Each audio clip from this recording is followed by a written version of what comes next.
Hey there, I'm Scott Winfield and welcome to Victorian Opera's web series Artists in Isolation. On this episode, we're delighted to be joined by the wonderfully talented mezzo-soprano Shakira Dugan. Shakira, thank you so much for joining us. Thank you for having me. Tell us about where you are. I'm in Stratford-upon-Avon in East Gippsland at the moment at my parents' house. What a lovely place to be self-isolating in the world. Yes, I am very lucky at the moment. So I have a bit of room to move around and a shed to play in and animals around me rather than being stuck in a small apartment. Well, it's wonderful because we've just seen an alpaca move just behind you and we can hear birds in the background and chickens as well. How many animals do you have at your property? We've got chooks, ducks, the 2 alpacas, 2 dogs, cockatiels, budgies, that kind of thing. In terms of your daily life, how much care do the animals require? Constant. So my mum absolutely adores the chooks. So every time she's home, she's up in the chook pen, Yes. hanging out with the gals. The dogs are fairly good. If my dog had the option, she would definitely be an apartment dog. I think she's currently inside sleeping on my bed at the moment, so she's fine. Now, your dog has a spectacular name. What is your dog called? My dog is Xena, Warrior Princess. And how did you arrive at that name? Xena was actually my childhood hero. Understandably so. Yeah, so naturally I had to name my dog after her. Although my dog isn't really a tough warrior princess. No, it's just a princess. Just princess. Just cut. Oh, yeah. It's just cut the Xena warrior Warrior. bit's gone. Yeah. Tell us about what you've been up to for the past couple of months, because you are an incredibly talented person. Not only, a very gifted mezzo-soprano, but you're a fine artist. You're a builder. You make teddy bears. You tame alpaca. Just the one, not that one. The other one's the good one. Well, I've been spending a lot of time in the shed at the moment because I've been renovating a couple of caravans. So that's been definitely keeping me busy during this time.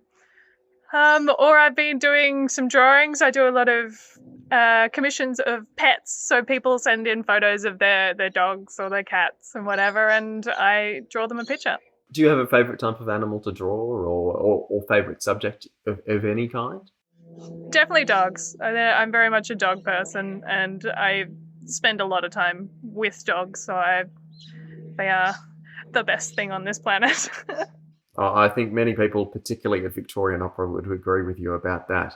How well documented is Xena Warrior Princess? Surprisingly, not as much as you'd think. Because she's a blue Merle Border Collie, she's got a lot of different colours in her fur. But the portrait that I did of her a couple of years ago really just kind of signified where my next stepping stone in my artistry actually came about, which was good. So I finally got how to draw the eyes properly and how to make the fur pop. It just happened to be her because she is the apple of my eye. Tell us about the caravans that you've been working on, because that's a pretty major project and one which requires an enormous amount of skill as well. Skills that I'm learning over time. But skills that many of us don't have. Just need confidence, mate. Confidence and some really good tools and a place to put the vans. But yeah, so my first caravan project I bought 2 years ago, so I've had it actually sitting in Mum and Dad's place for quite a long time, so I've only just really had a chance to get in there and actually get it done. So I spent a month when the pandemic first hit, non-stop in the van. And I eventually finished it and sold it, so it's got a new home now. And I bought 2 new caravans since then, so I'm still working, still got more stuff to do. How long do you reckon it will take you to complete, based on the amount of time once you really were focused on completing the last one? How long do you reckon it would take to redo one in its own right? It depends on the quality of the van when I purchase them. So my first one after I'd sold the other van was shocking. Bloody shocking. It was Mum always said, what did I actually buy? Probably about 4 wheels. That was it. So the roof actually wasn't properly connected to the chassis. The walls weren't really connected to the chassis either. The frame on the interior was rotted through in places. So as I was tearing apart, I realized, oh dear, there's nothing keeping that roof up. So I had to stop and slow down and patch the frame as I was going. But the other van that I got was in a much better condition, but had slight water damage in it. So I had to seal the water damage, pull out the walls that were damaged, and put new walls in. But I'm probably about 3/4 of the way through, and I've had it for nearly a month. So I wouldn't be surprised if I would flip this next van in 2 months. Oh, wow. It sounds like in terms of the level of work that you've needed to do, it's been quite testing at times. The idea was that I had to be able to do everything myself. So Dad wasn't going to help me with the van. I wasn't going to get outside help, unless obviously it was something that legally I wasn't allowed to touch, like the electricity in the van that is completely gutted would need to be done by a sparky. But otherwise, I can fix walls, I can paint new things, I can fix the cabinetry. There's bits and pieces that I know how to do myself or I have learned along the way. In terms of the aesthetic that you've been going for within the vans themselves, what's guided you in terms of the ideal sort of caravan interior? I think it's bits and pieces that people have put input into, and also the things that I had available around me. So I had nicked some paints from my father's shed. He wasn't using them. So I was able to use that, and I'm a big fan of recycling. So Absolutely, anything yes. that I could fix rather than buy something new, I would do. So I would touch things up, spray paint something else, and use it again in the van. And so I found a design that kind of worked, and it gathered a lot of interest. So I'm using that design and doing it again. In this time away from the stage, what reflections have you made about its importance, perhaps, in your life? It's made a massive impact on my life, and it's something that I am dying to get back to. I'm very lucky where I am at the moment that I'm able to stabilize myself by keeping myself busy, but it's only during this time to get me back onto the stage and with everyone and all that where I'm at my happiest is being on the stage and with the people and singing with people, singing with the orchestra, singing to an audience. It's something that I'm dying to get back to. You made your operatic debut in 2017 with Victorian opera as Hansel and Gretel. Tell us about that experience, and you've done so many different and varied productions with the company over the last couple of years. What highlights are there for you? Hansel was definitely my favorite role. Is also at a time when I just cut my hair too. So I looked incredibly different. I thought, yeah, I'm going to give this a go. And it's definitely something that stood out for me the most, being my big professional debut. And my first foray into the Victorian opera was 2009, I think, with the Little Sweep. So that was kind of my introduction to the Victorian youth opera. And I always knew that from then, that was, I want to do this. This is my thing. And so I kind of did youth operas for a couple of years, and then I went to uni, and then I came back and did Four Saints in 3 Acts with the Victorian youth opera. And I played Saint Teresa II. What was that experience like? Because that is a particularly mad opera. It was definitely different, because I think that was one of the first times, not the first time, but they were using 3D imagery as the scenery. So we had 3D glasses on, and we were watching our background as well as trying to sing to the audience, going, whoa! And that was excellent. And I was one of the older singers amongst the youth opera.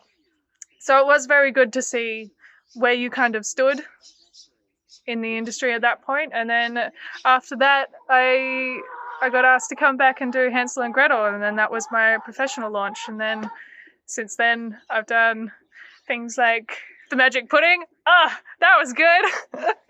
I missed that. I forgot I played a wombat and a rooster. That was good times. And you were especially hilarious in that as well.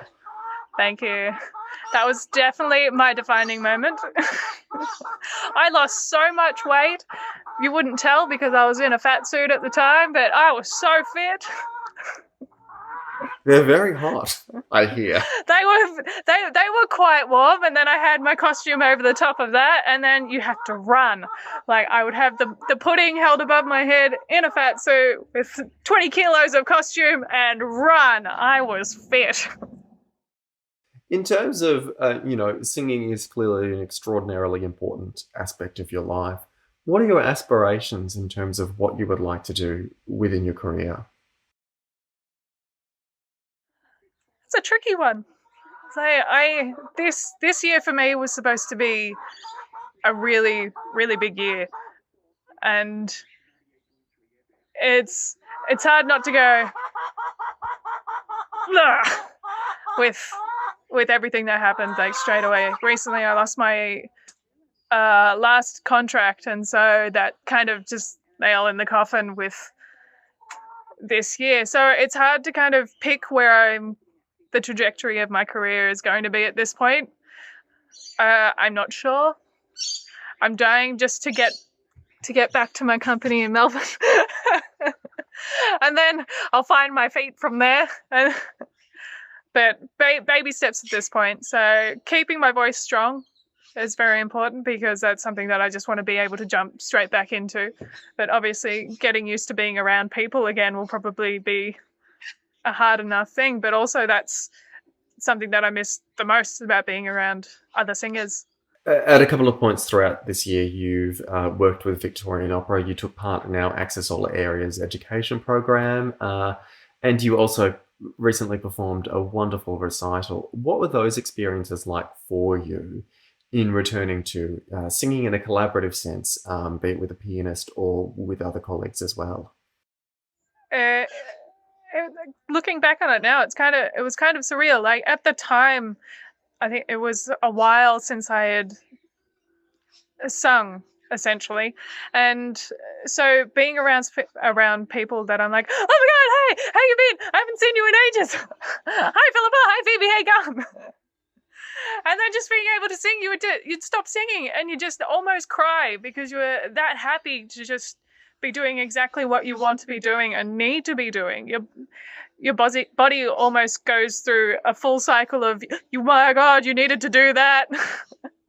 And I've been so lucky to do the Access All Areas, especially because my mum is a casual relief teacher. And so she had been to a couple of the schools around here and has used the programs with Cendrillon and also Baby Bilby and showed the kids.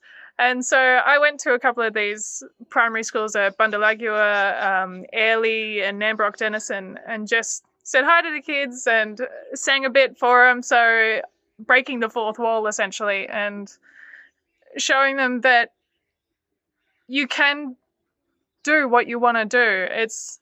There shouldn't be too hard to explain. Shouldn't be too many things stopping you if there is something that your heart is fully set on. Like it's not just for the city kids, it's something that country kids can do. Shakira, as our final question, I was wondering, what's the first thing that you'd like to do after this time passes? Just getting back into the life that I had before this, or some resemblance of the life that I had before this. As much as I love being in Stratford, my life in Melbourne means a lot to me and I would like to get back to it as quick as I can. So everyone, mask up, be good, stay home. Shakira, it's been such a delight to chat to you. Thank you so much for joining us and please stay safe. Thank you very much. You too. For more chats with artists in isolation, you can follow Victorian Opera across social media or visit victorianopera.com.au. I'm Scott Winfield. Thanks for watching.